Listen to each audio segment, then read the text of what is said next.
Hello, everybody. Welcome along. My name is Benjamin Bloom. This is the Benjamin Bloom Football Channel. Please leave your bias at the door and join us for our review stream of the playoff semi-final first legs. Great night of football last night. If you've ever seen any playoff football before, you knew exactly what to expect. And what we expected was what we got. Two very, very tight games. Very, very fine margins and a couple of players with a bits of quality, and the teams that took their chances have the advantage. It was Bournemouth 1, Brentford 0, and it was Barnsley 0, Swansea 1. We're going to talk about last night's games and have a little think about what it might mean going in ahead of Saturday. Great night of football. Thank you for everybody who joined me over on the watch-alongs. We were here for a long time last night, so well done if you managed to stick it out for sure. Before we go any further, let me know if you can see me, hear me loudly and clearly. Get involved in the comments. Say hello if you are watching, and we will get into having a look at the action, and you can have your say as well, of course. Now, before we go any further, we need to say thank you as ever. This is a review show, so we need to say a big thank you to Russ, a fan and now friend despite Ben's terrible taste in football teams. And Russ got involved over on Patreon. Subscribe over on Patreon. Exclusive shows there. We'll be putting the shout out for the Thursday Q&A. Excuse me, over on Patreon. Classics Reviewed is going to be a playoff special as well. You can get involved via Super Chat any point in the broadcast. First, Super Chatters, king of the bin. Own that fake news, sin bin. And I'm struggling here. Give me 1 second, guys. Let me just have a quick swig of water. Please get involved in the comments as ever. I always get to have my say uninterrupted, so you get your say in the chat. We read as many of them as possible, of course. Right. Where to start then? It was on the South Coast in the third place versus sixth place playoff semi-final. It was Bournemouth versus Brentford. Brentford finishing 87, Bournemouth 77. Now, we did the research yesterday. We had a look at a lot of the first legs, and there is a pattern over the 31 years of home advantage meaning something, first legs being incredibly tight, and the most common score is a 1-0 home win. There is obviously, though, a big pattern of the third place team coming back in the second leg because they go on to win 65% of these semi-finals. So we're following the main pattern so far, but Bournemouth fans will hope that there is no comeback for Brentford in the second leg. And Bees fans will be hoping they can do exactly as they did last season and turn over a 1-goal deficit. Remember, they beat Swansea 3-1, I believe, in the second leg. Here were the teams. For Brentford, it was Raya in goal. The back three, Janssen and Pinnock, with Christian Norgard, a midfielder, in between. And here's the interesting one looking ahead to Saturday. The wing-backs, Roslev and Canos. And I don't suspect we'll see one or other of them. We may not even see either of them.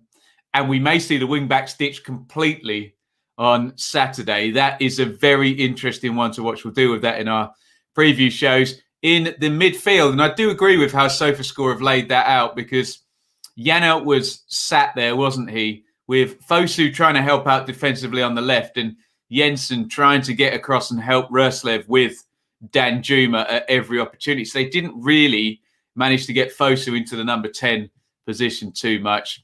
Marcus Force was quiet up front with Ivan Toney. And we should just point out, on the bench for Brentford, two names we'll point out: Henrik Dalsgaard, Rico Henry. Those guys may well be available to start on Saturday, so look out for that. Also, we'll point out Brian Mbeumo on the bench. He came on and scored the winning goal in this fixture not very long ago. He's going to come off the bench and should score the equalising goal in this one. We'll get to all of that. For Bournemouth, it was Begovic in goal. Kelly and Smith are the fullbacks.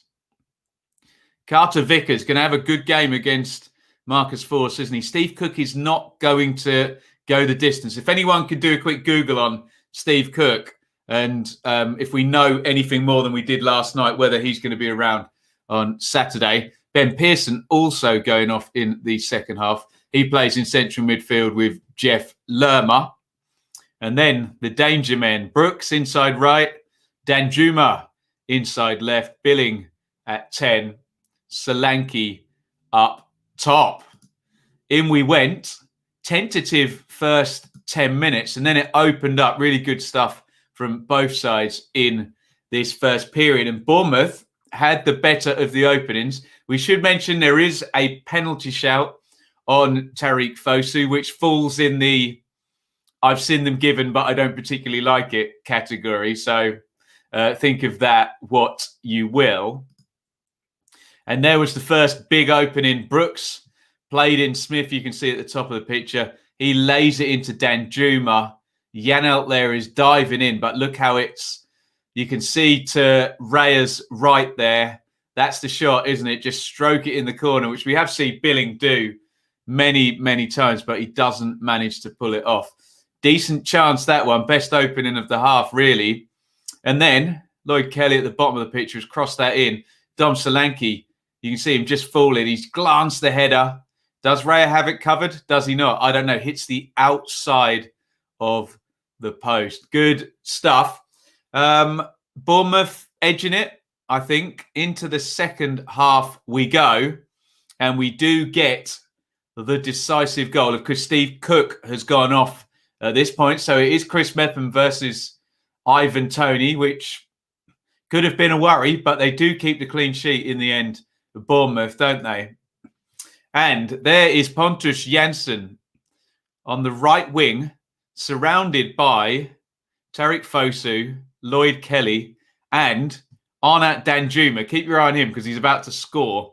And he's trying a little poke inside up the line. And he's going to be way, way out of position. So is Roslev and so is Iain, because what happens is he doesn't complete that pass and we get a very big overload. So Roslev is caught ahead of the ball. Jansson is caught right over on the wing. And have a look back at this. Vitaly Iain dives in way up the pitch and takes himself out of the game as well. I know people don't like this type of S-housery, but if you're diving in there, you've got to make the tactical foul, haven't you? Or you've got to stand up and run.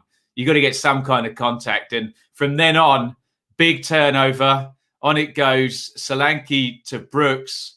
Brooks through to Danjuma. And look there. Pontus Jansson trying to close him down. They've got the run. But look, plenty of people arriving on the scene as well. Billing and Solanke in there. And of course, Danjuma slides it in with the right foot into the far corner for the decisive goal. And it was all about taking your chances. And Brentford going to have one really, really good chance. Very interesting to note, though, that Brentford, without Henry and without Dalsgaard, had ditched a back four system. They were both back and they finished the game in a back four. And I just wonder whether they're going to go back to that 4-3-3 system if they can start Dalsgaard and Henry. What does happen in the closing of the game is there's a huge chance for Brentford to equalise. It's just one of those, isn't it? Brian Mbeumo, any kind of contact, trickles it over the goal line. He gets a really good contact. He tries to smash it into the back of the net. It's an open goal. It's 6 yards out. It's a massive, massive chance for Brentford from Mbeumo. And he misses it. He has to score there. And it would have been 1-1. Shoulda, woulda, coulda. Get your comments in on this one. We'll read some out. Let's have a look at the numbers. Tight game. 58-42 in Brentford's favour. in the possession, 11-9 in Brentford's favour on the shot count. However, shots on target, 4-1 in Bournemouth's favour, 5-4 on the corners tight, and then 3 big chances to 2. Brentford should score in this game, shouldn't they? And we all know that, and Mbeumo chance. So it was a tight game that really span on a couple of moments, didn't it? Danjuma taking the chance and a high-quality counter-attack from Bournemouth, and then Mbeumo missing. So it's Brentford trailing Bournemouth going into the second leg. Let's see what you guys are saying. Ashley, feel a draw would have been fair, but of course we take the win. Nicely poised for the second leg. It really, both ties are. Agree with you there, Ashley. What's happened to Mbeumo? Well, Joe, my opinion is that Mbeumo enjoyed playing in a 4-3-3 with Ben Rama on the other side. Tony's come in, Ben Rama's gone, and he's just high standards have dropped off a little bit. Harry, Steve Cook might be fit, depends on the scan. We will see. Mark, good afternoon, football family. Half a smile today, hopefully a full smile Saturday for the Cherries. Really enjoyed both games. It was great, wasn't it, Mr. E? Could feel the tension. Great to see fans in there with their reactions. Brilliant stuff. Chris, still think Brentford will turn it round, but Frank has several key decisions to make. Reformation for Bournemouth. Carter Vickers. Well, I'm glad you mentioned him, Chris. Carter Vickers versus Force was a squash, wasn't it? Carter Vickers dominated that one, didn't he? I question whether Janssen is good enough, and he showed he is not. I think there's a bit of an easy narrative on Janssen here, Liam. Yes, he's caught up the pitch, isn't he? But there is a mistake from Janel in there, and it's easy to pile on, isn't it? I'll give Janssen a pass on that one yesterday, but he does appear to be a controversy magnet in these games. Mr. E thought the refs in both matches did well. Premier League penalties. Yeah, I agree. They were seen them given, weren't they, for in both games, and we didn't see them given. Harry feeling nervously confident if Bournemouth score first. Yeah, and that's the knife edge now, isn't it? But there's nothing else Brentford can do now. They've got to go at it in the second leg. Happy for Chris Mepham after a fairly poor season, was viewed as unreliable. To fill Steve Cook boots, is so tough. Yeah, he did all right in the second half, Mepham, didn't he? And he may well have to play in the second leg. Anyone would miss playing with Ben Rama. Yes, fair comment indeed. Great comments there, guys. Really nicely poised, isn't it? And we'll deal with all of Saturday's action in the preview shows. Let's go on and talk about the second game, which ended Barnsley 0, Swansea 1. And Swansea, well, they really nailed this one, didn't they? A very professional performance up at Barnsley. You know what you're going to get at Barnsley. You've got to maybe tweak your style a little bit if you're, especially in knockout football, you've got to tweak your style. Swansea, risk averse, went with experience. They knew they had quality on the pitch. Every time Ayew goes over that white line and Hurahan, you know, have got the quality. Could they take their chance? Yes. Could they stop the press? Yes. Could they keep DK and Styles and Moa out? Yes, they could. And a very good performance by Swansea. But it's still only 1-0. And we saw in Derby versus Leeds in 18-19 that you can lose that first leg at home. We now have a precedent for someone going and winning the next leg away and getting through. Here were the teams last night. No real surprises with Barnsley. Collins in goal. Anderson, Hellick, Civic, Styles, Britton, Mowat, Palmer, Freeser, DK and Woodrow. Carlton Morris on the bench. And I suspect a few neutrals probably watching this game will have wondered why Carlton Morris didn't start because he made a good impact in the second half. Now, Swansea, Cooper had some decisions. I asked the questions at the start of the stream, and by 2 hours' time, Steve Cooper had answered us all resoundingly, hadn't he? Because he was right. Woodman in goal was excellent. Norton over Roberts. Experienced right fullback over bombing forward, more attacking wingback style player. Cooper was right. Cabango over Bennett. Physicality, bit of pace over experience. Cooper was right. Guay, Bidwell. Flat midfield 3, Fulton, Grimes, Hurahan. Low, Cullen and Ayew. 4-3-3.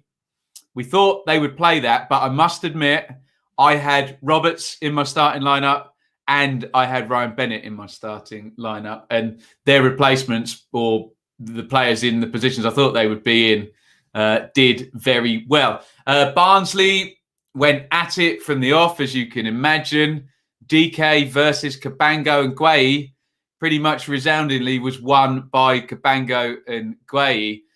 No massive chances leading up to the goal in that first half. And here it is. We miss out a little bit here. Norton, you can see 26 has played it down the line. Ayew, right-hand side of the box, comes inside Anderson, and he's going to curl that one. Jamal Lowe's just going to get his head out the way and duck it down, and it curls into the far corner. It's a great bit of play by Ayew, and it was the sucker punch, wasn't it? Barnsley puffed, didn't really create a big chance, and then Swansea, and you can check back I've made a clips video of the reactions. Just as Norton plays that pass, I say on my stream, Swansea are just getting a foothold in this now, and they scored literally about 10 seconds after I'd said that. So we kind of saw the tide shifting a little bit. There was a reasonable chance for Hellick there. Both he and Guay have got all their arms over each other, and Hellick can't get a decent header on goal. Into the second half, on comes Morris, and he makes a big difference, bit more energy up top for Barnsley. And he forces what should have been the equaliser for the Tykes. And I mean, it's always a bit damning when you take a freeze frame, but Callum Britton just needs to lift that, doesn't he? Puts it along the ground, not quite in the corner as well. He's got to score, hasn't he, there? Britton. Anything, I think. I mean, Woodman's already going. I think it's Guay behind DK as well. Anything with any height, I think he scores, or Guay's going to handball it and get red carded or something like that. And that was the big chance. At that point, you wonder whether the game would have turned as well. If Barnsley had have equalised, you wonder if there'd have been a big momentum swing. But Swansea stuck in there. Woodman, excellent. Guay, excellent. Cabango, excellent. They nailed the tactics, didn't they? It's knockout football. You got to do what you got to do. I remember being an Ipswich fan, and it was wet behind the ears, George Burley in an open football team. And in successive years, he came up against Howard Kendall, Alan Kirbishley, and Colin Todd, and they all played tournament football. They made it hard, and they all won the playoff semi-final. And it is what it is. And Swansea, it's a great result. There were other chances. Mowat volley. Deflects, just goes wide, and then right at the end, Carlton Morris, a flick from the corner, hits the centre of the crossbar. Perhaps Woodman was getting to it if it was a little bit lower, but they hang in there and they get the job done. Swansea, get your comments in on that one. We could do some Q&A after, and look at that, just really, really tight stuff when we look at the numbers. 50-50 on the possession. 11 shots to 9 in Barnsley's favour, 7-4 on the corners, 4-3 on target in Barnsley's favour, 1 big chance to 0 in Barnsley's favour as well. A lot of those numbers, looking very simplistically, say that Barnsley would probably think they should not be losing that game. But sometimes it's moments and it's the actual game state and which way is it swinging and its quality, isn't it? And Britain, who's been great all season, didn't have the quality there that IU, with a much harder chance, did. And Swansea get the victory and go into the home leg. It's not like Bournemouth, who've now got to go away and defend the lead. Swansea go into the home leg. Okay, they have lost plenty of games there in their sort of dodgy-ish running, but yeah, it's going to be fascinating, wasn't it? Right, what are we saying here? What a masterstroke Norton over Roberts turned out to be. The proof's in the pudding, isn't it? But I can't disagree. I really, really can't disagree, because anyone who argues against it, Steve Cooper or anyone arguing for it, will just say clean sheet victory. Hashtag end of story. It's that simple. Did Swans use any subs? Yes, Wayne Routledge came on for Liam Cullen, but that was about it. And here, an impressive performance from Swansea. Barnsley had the spell at the start of both halves, I'd say, but yeah, petered out towards the end. Swansea took control, saw the 1-0 out. Agreed. This is what Swansea do. Solid defence, hit with a sucker punch. Absolutely. Harry, great seeing Barnsley, and especially on a relegation budget. I'd sign their manager if Bournemouth don't go up. He could sort out our set plays. Chris, don't think Morris can play 90 minutes due to a nagging groin injury. Hey, he might be asked to play through his nagging groin injury. Wrong player in right position. Well, I know what you mean, Liam, but that is the job of the right wing back. You've got to get in there, but I know exactly what you mean. You'd want it to be one of the inside forwards on that one. It is what it is. And as I say, Britain's been fantastic, hasn't he? Also think Barnsley could turn this around. Swansea have been struggling a bit for results at home of late, whereas Barnsley are actually better away from Oakwell. There we go. Don't write Barnsley off. Have a good chance of turning it around. No one's going to write Barnsley off, are they? Great predicting the league. Thank you, Leeds 2021. Never write Barnsley off. Don't worry. We're not. We're really not. Barnsley have to get the first goal in the second leg. Cooper is going to strangle the game. Otherwise, he knows how to do it, doesn't he, Cooper? Good manager. Joe, Swansea slow played from the start. Oh, well, the ref allowed it to happen. Second leg's only going to be well. I didn't see it like that way, Joe. I thought Barnsley were up and at it, and Swansea had a job to do, and they did the job. I didn't really see it as in terms of slow playing it.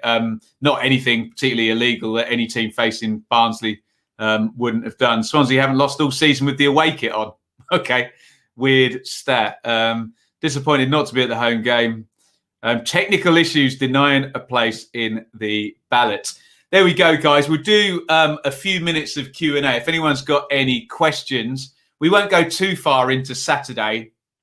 We'll have a look and see whether any injury news comes out, and we'll get into those videos and whatnot tomorrow. So if you've got any questions, let me know, and we'll do a few bits and bobs. I will quickly, if you'll indulge me, do my sponsorship read here. 20% off your order over at Cardsplug. Visit cardsplug.com/Bloom. Go in the special entrance there. Enter the discount code Bloom at checkout as well. Even if you're going to go and have a browse, type in Bloom and they'll know that we've sent you from here. If you're a gamer, you'll recognise these sort of stats. I didn't do that. They blend your picture in and everything for you. Really good service. Really obvious. They send you a proof before you get it. Next day delivery if you want it. Really looked after me over at Cardsplug, as you can imagine, but they will do the same for you. So cardsplug.com/Bloom, enter discount code Bloom at checkout. Let's do a little bit of Q&A if we've got anything in the chat. Chris, don't think the first goal here is important as in the other tie. I reckon Barnsley can go 2-0 down and still come back. Hal, confident can bounce back in the second round. Hate going behind again. 2 tense. 4 good teams. Credit to the championship. Well said, Mark. Very, very well said. Liam, who do you think will get the Palace job? Well, my friends at Betfair think it's going to be Frank Lampard, don't they? So, yeah, I'll go with them. Lampard in for Palace, and just if Roy Hodgson does retire now, what a career, what a manager, decades and decades of stuff. Thoughts on the amount of players released by Bristol City needed to be done, and it didn't it? We knew there's going to be loads kicking around out of contract in the summer. They need the reset. It's not about the players going out now. It's the replacements coming in. They've got to get that right. How many fans allowed at the playoff final? Harry says, presumes the same as the FA Cup final. I don't know for sure, but yes, I'd suspect you're right. How big do you think Rico Henry could be in the second leg? Pace to stop counterattacks by himself. Well, not just that, Hal. Will they go back to the 4-3-3 and start Henry and Dalsgaard, Norgard back in midfield with Jensen and Janel or Marcondes? Maybe Marcondes will start. They need goals. And then Canos and Buemo may be back in the team to start. He may go back to the old system if he feels he can start with Dalsgaard and Henry. It's going to be absolutely fascinating. Which of the 4 playoff teams has the best current setup to stay up next year? Oof, that's a hard one. Hard one, isn't it? Possibly Brentford. They've got the most stability there. But, of course, Bournemouth have already got a lot of quality players in there. Eddie Howe. Yeah, I thought Eddie Howe to Celtic was quite a strong link. So we will see. Any more questions? I'll go up to the half-hour mark. So we'll do a couple more minutes. Who get promoted from the National League? I will never blag on this channel. I've got no idea what's going on in the National League. Marcondes was good in the second leg versus Swansea. Yeah, I think it would be a sign of intent, wouldn't it? And that would probably mean Janel out. And it would be Norgard, Jensen and Marcondes. But having that bit more attacking flair, I thought Lerma and Pearson won a lot of the battle yesterday in that deep line midfield position, didn't they? So keep your questions coming. We'll do a minute or two more. Take a quick little look. Sorry, I put Cards Plug up again. At the ticker right at the moment. Tonight, we will be back, 5:45, Oxford versus Blackpool. Looking forward to that one. Who's going to be coming up into the Championship? Tomorrow, Brentford versus Bournemouth. We will preview the second leg, and then we'll be live again, 5:45, Lincoln versus Sunderland. Then Swansea Barnsley preview will land on Thursday, and we'll have another numeric analysis of the leg 2s. I know people enjoyed the first one there. Then Cod's Vlogs, you all enjoyed him. We all made him very welcome. He's going to be back with us on Friday talking League One. We'll be in between both the legs there. And then also on Friday night, we will be watching who's going first. It must be Oxford and Blackpool, mustn't it? The return game of that one. So really, really looking forward to that. We'll do a few more questions. While you're here, please hit subscribe, ring the bell, all of that good stuff. Chris, wouldn't be sure Henry and Dalsgaard are fit enough. Also, IU had the strapping on, wasn't 100% fit. Maybe right, Chris. It's going to be all hovering over our crystal balls, aren't we, buddy? John, realistic expectation for Ipswich next year? They've got to get in the top 6, haven't they, John? Got to get in the top 6 for sure. Blackpool, Oxford prediction. I went Oxford over 2 legs, but that may not mean it's happening tonight. We will see. Swans Cast, legends. Go and check them out. I'm sure they. Have you recorded anything yet about last night, guys? 5 at the back for the second leg. Probable. Yeah, probable. He might. Or then, do you change the winning formula? I don't know. We may see unchanged teams from Swansea and Bournemouth as well. We'll see. Cooper's definitely the chess player, though, isn't he? Will Swans go up? Who knows? I'm not going to predict playoffs halfway through. So I remember within 10 minutes, Marcondes made an impact. What do Barnsley need to do to breach the Swansea defence? Same as they always do, Anna. Press, get them on the back foot, get them on the turn, hustle them, make them defend. Throw-ins. You know the plan, and it's just whether they can stand up to it. Fortunately for Swansea, Cabango, Gueye, Woodman particularly stood up to it yesterday. They were all very, very good indeed. Anything else here? Check out Swans Cast tonight. Go and give them a subscribe. They do things like we do. It's nice and balanced. There's no nonsense on there. So I'd recommend that if you want a Swansea view on it. League Two playoff final. I think I need a rest after all of that, Chris. So it will just be Championship and League One. Last one, I think, here. Even though the Swansea game wasn't the best from a footballing perspective, found it, well, absolutely. And I totally agree. I was getting a bit grumpy, actually, in the chat. Oh, this is dull. Where are the goals? And I'm like, have you ever watched a playoff game before? This is a 180-minute sort of knockout football. I thought it was a great watch tactically and on a knife edge the whole time. I thought both games were great last night and typical playoff football. And for those people who like goals, the second legs might be more their thing as well. I'll be a little bit sad if I don't get to see Barnsley play head tennis with the European champions. Be fun, won't it? It'll be really, really fun. But hey, they've got to get it back. Right. Only 2 games to do, so we'll finish it up there, guys. Thank you all for joining me. Please hit like before you go. Hit the thumbs up. Hit subscribe. Ring the bell. All of that good stuff.